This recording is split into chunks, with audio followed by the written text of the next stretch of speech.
April is Alcohol Awareness Month, a time to raise awareness about alcohol misuse and its impact. Kaylee Murphy, the Senior Director of School-Based Services with Frontier Health, is with us today to talk about some of the signs and symptoms. Kaylee, thanks so much for being here today. Thank you for having me. Well, first off, we'll get right to it. What are some of the symptoms of alcohol misuse?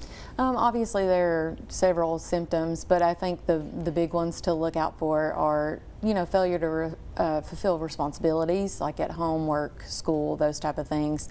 Obviously dangerous behaviors like drinking while driving or doing things like that, drinking at work, that sort of thing. Anything like legal or social problems, those are some major symptoms of alcohol use disorders. And what are some impacts this can have, not only on the person, but also maybe their family members or friends?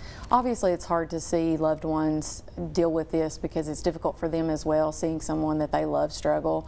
So I think definitely there are major impacts, and that's felt all over the place. It's usually really tough to watch somebody go through that and know that there's very little you can do to help other than give them support and encouragement and things like that. So what are some tips that are good for folks that might be struggling with this? I think it's important to note that there's a lot of help out there if that's something that people want.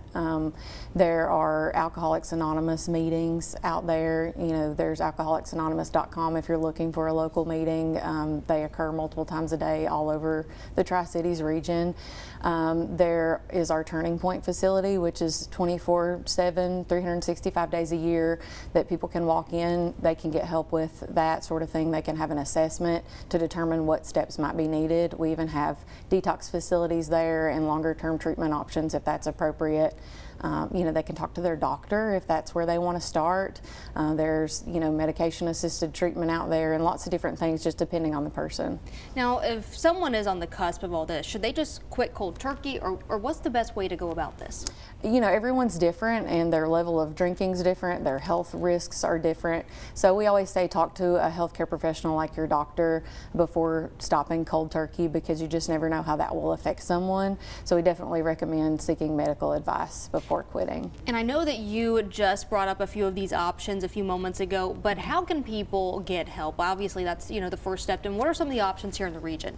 Here in the region, again, there's our Turning Point facility that's in Johnson City, Tennessee, so very easy to access there. With any time of day you want to walk in and say, I'm struggling with this, I need help, and they'll connect you to all sorts of different assessments, resources to get you more help depending on where you're at in your journey.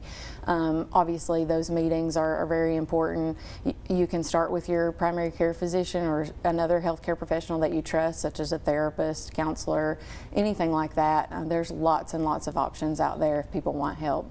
Well, Kaylee, thank you so much for joining us here on First at Day and bringing awareness to this issue. And you can find more details about alcohol abuse signs and recovery programs with Frontier Health. That's on the website right there on your screen.